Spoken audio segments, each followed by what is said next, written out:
Hello दोस्तों, welcome to study hacks के YouTube channel में आप सभी लोगों का स्वागत है। तो चलिए स्टार्ट करते हैं। ये आज मैं आपको पॉलिटी पढ़ाऊंगा। तो पॉलिटी में हमारा लेक्चर नंबर 1 है। तो हम स्टार्ट करते हैं पॉलिटी को। आज पहला चैप्टर है इंट्रोडक्शन का। तो मैं इसका सिलेबस पॉलिटी का यूपीएससी के लिए स्पेशली अपने टेलीग्राम चैनल पर दे चुका हूँ। लिंक डिस्क्रिप्शन में मिल जाएगा, जाके ज्वाइन करो और सिलेबस देखो। उसके बाद फिर हम चैप्टर पर आएंगे और मैं बेसिक टू एडवांस जाऊँगा पॉलिटी को, जिसमें कि आप यूपीएससी के साथ साथ इसमें आईएएस प्रीलिम्स के क्वेश्चंस भी टिक कर पाओगे। और बस आपको क्या करना है, नोट्स बनाते हुए चलना है, इनका रिवीजन करते हुए चलना है। तो चलिए स्टार्ट करते हैं। तो आज मैं पॉलिटी का लेक्चर नंबर 1 इंट्रोडक्शन से शुरुआत करूँगा।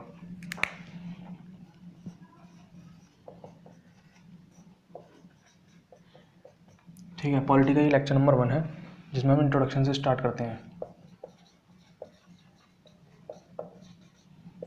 ठीक है, तो सबसे पहले हम जान लेते हैं कि गवर्नमेंट आखिर होती क्या है। तो गवर्नमेंट आखिर होती क्या है, और नेशन बनने के लिए एक तरीके से क्वेश्चन नंबर 1 डाल लीजिए। इसमें आपको मैं बताऊंगा कि राष्ट्र बनने के लिए क्या क्या ज़रूरी होता है।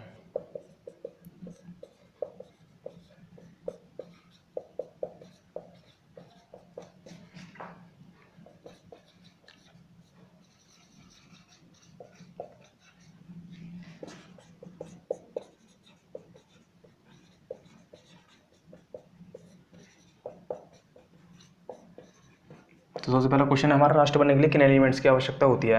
तो इसमें हम सबसे पहले देखेंगे, राष्ट्र बनने के लिए सबसे पहले हमारे पास पॉपुलेशन होनी चाहिए, टेरिटरी होनी चाहिए, पॉपुलेशन होनी चाहिए, टेरिटरी होनी चाहिए, और वहाँ की गवर्नमेंट होनी चाहिए, और वो सोवरेन होनी चाहिए। ठीक है, सोवरेन यानी संप्रभुता। अभी मैं बताता हूँ संप्रभुता का मतलब क्या होता है। तो देखो, सबसे पहले तो किसी राष्ट्र को बनने के लिए उसकी पॉपुलेशन जरूरी है, टेरिटरी जरूरी है, गवर्नमेंट जरूरी है, और वो सोवरेन होना जरूरी है। तभी वो एक राष्ट्र कहा जाएगा। कोई भी एक कंट्री, कोई भी एक क्षेत्र जो है राष्ट्र तभी कहा जाएगा। तो सबसे पहले तो ये कोई टेरिटरी है, यानी एक क्षेत्र है जिसमें कि पॉपुलेशन है उसकी खुद की, और भाई वहाँ पर एक गवर्नमेंट है जो कि उस पॉपुलेशन को कंट्रोल करती है, और वो सोवरेन है। यानी सोवरेन का मतलब होता है रूल्स एंड रेगुलेशन वो अपने खुद बना सकते हैं, इंप्लीमेंट कर सकते हैं, किसी एक्सटर्नल बॉडी का उन पर कोई भी दबाव नहीं है। तो इसे हम कहेंगे संप्रभुता। तो इंडिया में ये सारी चीज़ें हैं, तभी एक इंडिया एक हमारा राष्ट्र के नाम पर राष्ट्र है। तो एग्जाम्पल, इंडिया तो हमारा राष्ट्र है, पर हम यहाँ तिब्बत लेते हैं। तो तिब्बत एक राष्ट्र नहीं है। क्यों? क्योंकि भाई तिब्बत में पॉपुलेशन है, टेरिटरी है, गवर्नमेंट है, पर वो सोवरेन नहीं है। सोवरेन क्यों नहीं है? क्योंकि यहाँ पर तिब्बत में जो है चाइना का राज चलता है, इसलिए उसे हम राष्ट्र नहीं कह सकते। ठीक है, तो अभी आपको ये समझ में आ गया होगा। हम दूसरा टॉपिक लेते हैं, जल्दी जल्दी चलूँगा और आपको तुरंत के तुरंत नोट्स बनाते हुए चलने हैं, इनको रिविज़न मारना है, कोई भी क्वेश्चन बाहर नहीं जाने वाला यहाँ से। तो दूसरा क्वेश्चन हम देखेंगे, सरकार के कितने स्तर होते हैं।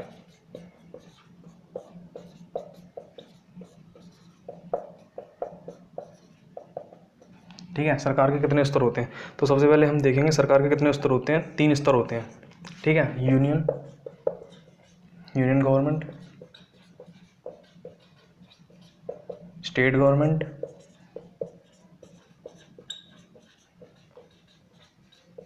और लोकल गवर्नमेंट।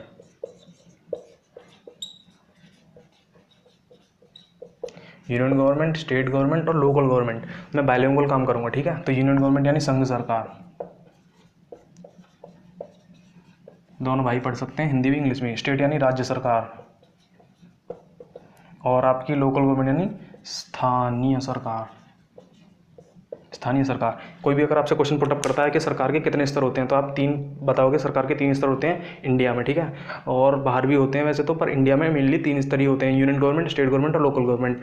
अब इनका काम समझ लेते हैं। यूनियन गवर्नमेंट एक स्पेशली अलग एंटिटी है, जो कि एक तरीके से गवर्नमेंट देखा जाए तो ये सुपीरियर है, सबसे ऊपर है। ठीक है, इसके अंडर में हमारी स्टेट गवर्नमेंट काम करती है, और स्टेट गवर्नमेंट के अंडर हमारी लोकल गवर्नमेंट काम करती है। बाद में धीमे धीमे आपको सब समझ में आएगा। और जो बच्चे बिगनिंग कर रहे हैं, यानी जो बच्चे भी स्टार्ट कर रहे हैं, वो बच्चे केवल नोट्स बनाएं और उनको पढ़ें। कुछ ये मत सोचें कि भाई क्या है क्या नहीं है, कुछ नहीं, बस शांति से नोट्स बना के से पढ़ें। बाकी धीमे धीमे आप समझ जाओगे बहुत कुछ। ठीक है, मैंने ये आपको बता दिया, इनके अंडर में ये काम करती है। मैं पॉइंट्स देख के बताऊंगा, क्योंकि पॉइंट्स कोई भी छूटे ना। नोट्स एकदम प्रीमियम बनने चाहिए आपके।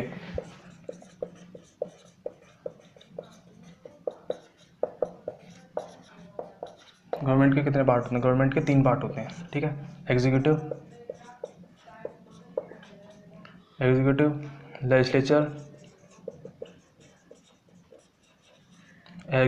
लेजिस्लेचर, और जुडिशरी। एग्जीक्यूटिव, लेजिस्लेचर और जुडिशरी। तो एग्जीक्यूटिव का मतलब क्या होता है? कार्यपालिका। एग्जीक्यूटिव का मतलब होता है, एग्जीक्यूटिव मतलब कार्यपालिका। जुडिशरी का मतलब होता है न्यायपालिका,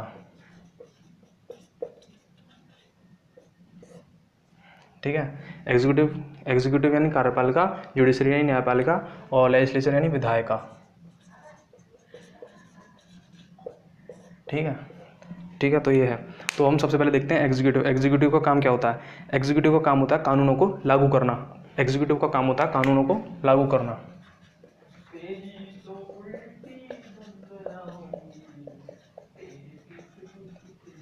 कानूनों को लागू करना, ठीक है। लेजिस्लेचर का काम होता है मेकिंग ऑफ लॉ, यानी कानूनों को बनाना।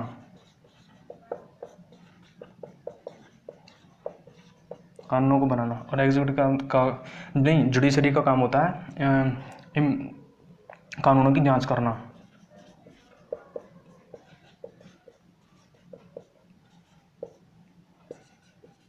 ठीक है। अब इन्हें इंग्लिश में लिखूँ क्या, या फिर हिंदी में? ठीक है, मैं इंग्लिश में, मैंने बोल वैसे तो बोल दिया है, डिक्टेट कर दिया, आप इंग्लिश में आप खुद लिख लेना, ठीक है।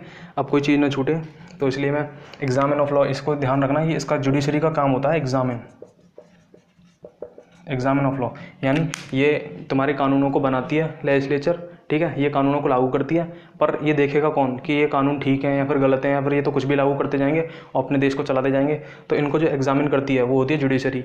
ये जो है जुडिशरी, ये एक इंडिपेंडेंट बॉडी है, इस पर किसी का भी कंट्रोल नहीं होता। ये जुडिशरी इंडिपेंडेंट बॉडी है। एग्जीक्यूटिव और लेजिस्लेचर ये बिल्कुल अलग काम करती हैं, और जुडिशरी बिल्कुल अलग काम करती है, एक सुपीरियर और एक मतलब अलग एंटिटी है, ठीक है। ये अभी बस इतना ही आप जान लो, ठीक है। उसके बाद हम अब देख लेंगे एडमिनिस्ट्रेशन के पार्ट्स, ठीक है।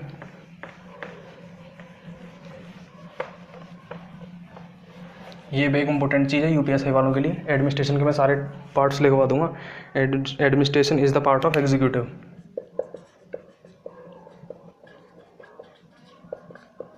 Administration is a part of executive.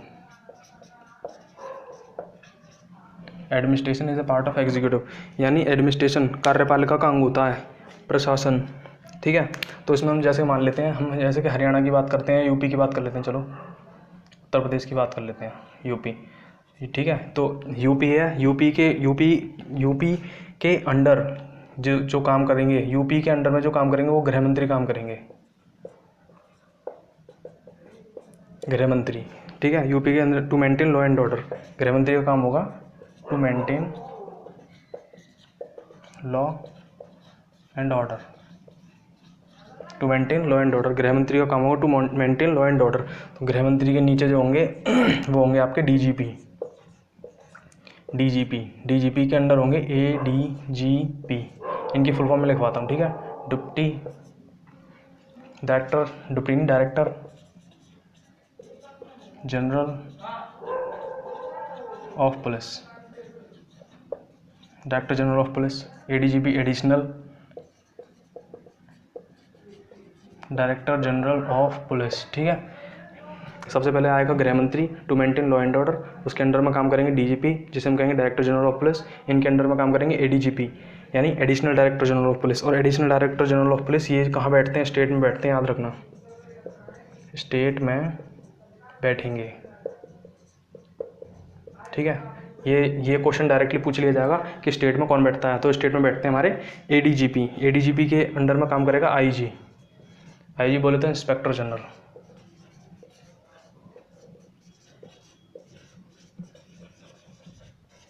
ठीक है, इंस्पेक्टर जनरल। आईजी कहाँ बैठेंगे? ZCD।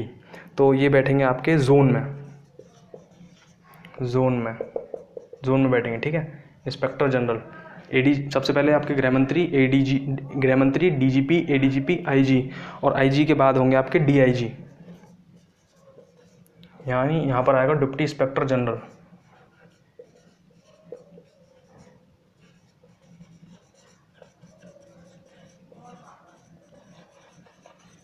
डिप्टी इंस्पेक्टर जनरल ये कहाँ बढ़ेंगे?